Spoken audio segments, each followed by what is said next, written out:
Let me also introduce myself. I'm Bob George, for those who do not know me. I'm the rector of the parish of the Church of the Ascension in Alice Springs, and I also count it a great honour to be with you on this occasion. I would like to invite Tony Little to come forward now and to offer a welcome home. Thank you, Tony. Yeah, I'd just like to say a few things just about St Mary's and the old chapel that you see on the cover of the paper there, where we spent our times as older boys, you wouldn't believe it. Me and Leo Davis and Joe Forrester. Seems a long time ago until you have a look at that photo and you can see how old that is. And it was 1952 actually it was. And I hope everybody's enjoyed their time back here at St Mary's, I have. And seeing all the old faces again, especially the old people that I spent time here with. And meeting up with the younger people that didn't even know we were here. So I'd just like to say welcome to everybody and hope you enjoy the rest of the time here. Thank you. So let us stand now and sing our first hymn, Holy, Holy, Holy. Holy, holy, holy, holy. Going to church on a Sunday, the best part of that was singing. The singing of the hymns. The voices sounded so beautiful at that stage. And here we were, we'd sit in there, we'd listen to the sermons, but not really understand what they were talking about. Because, you know, to me, I felt it was all spoken in foreign language because there were things that was read in Latin. And having the other brothers and sisters that was behind me singing and just hearing those, I don't know, it sounded like that they really enjoyed, but it also brought me back to the part when we used to sing.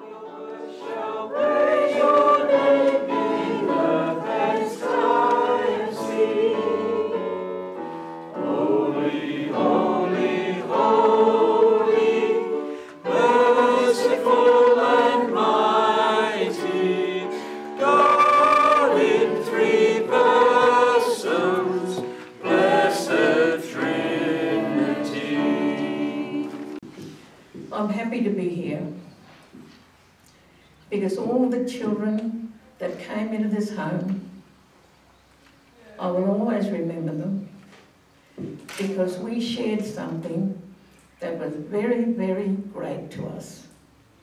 We all were close, we comforted one another, and we grew up.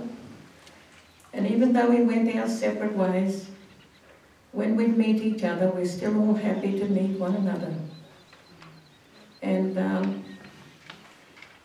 I wrote a little poetry and it said, I have a little garden that grows within my heart. It's watered with my, it's nurtured with my memories and watered with my tears. And it means everything about our journey in life. And being here in St Mary's, it's all part of our journey.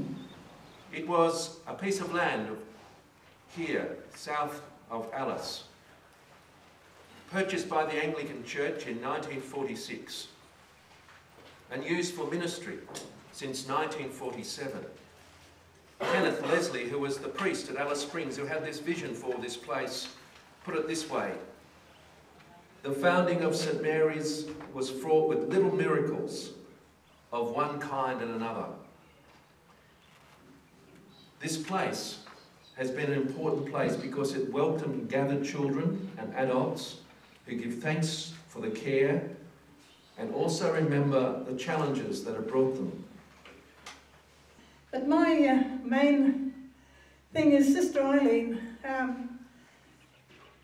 To me, she was one of the influential people in my life.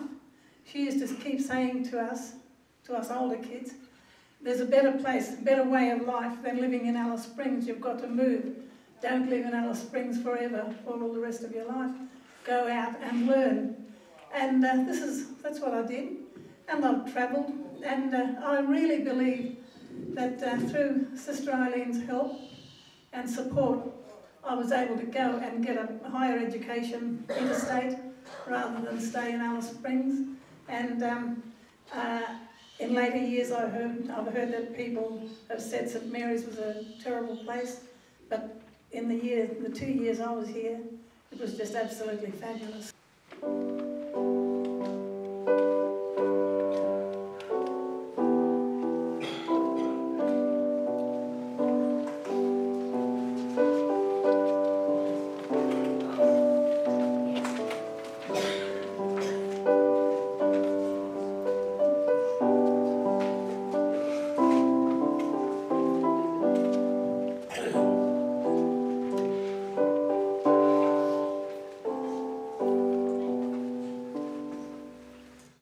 I won't do any pole dancing.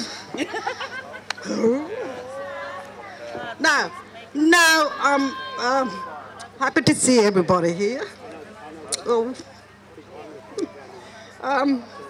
Yes, I have fond memories here. And you know, we all become as one, like brothers and sisters here. You know, we looked out for each other. Never mind where we've been, gone far and wide in Australia, we always meet up and reminisce the old days, like today.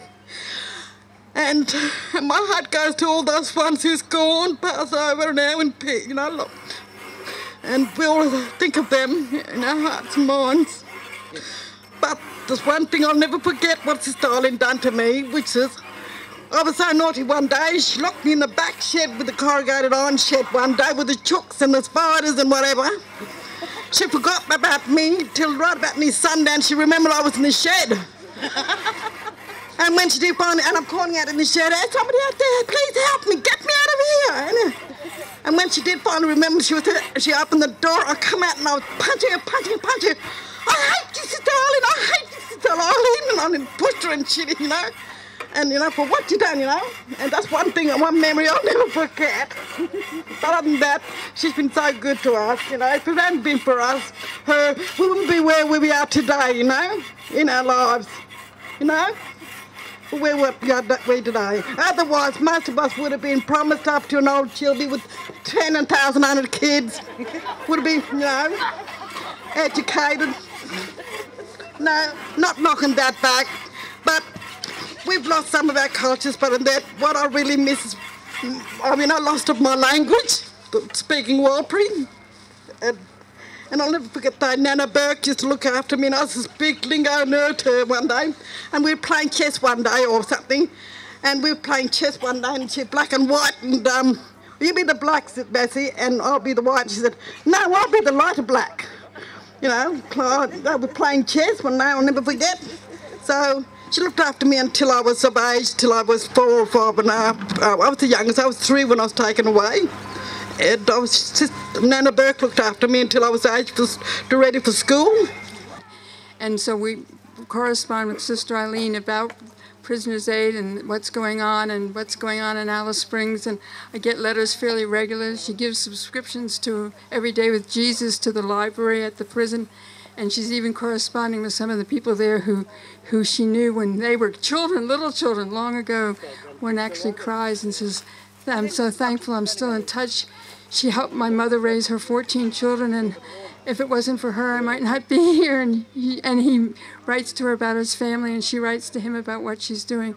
And I know she's here in spirit as strong as she could be, and if she was physically able at 104 and a half to get here, I'm sure she would. Yeah, I'd just like to share one funny story about old Mrs. Schroeder that was up here. When Mick Beats and that used to look after her, I think she went on holidays or something, and our old dormitory was up there where the toilets are now.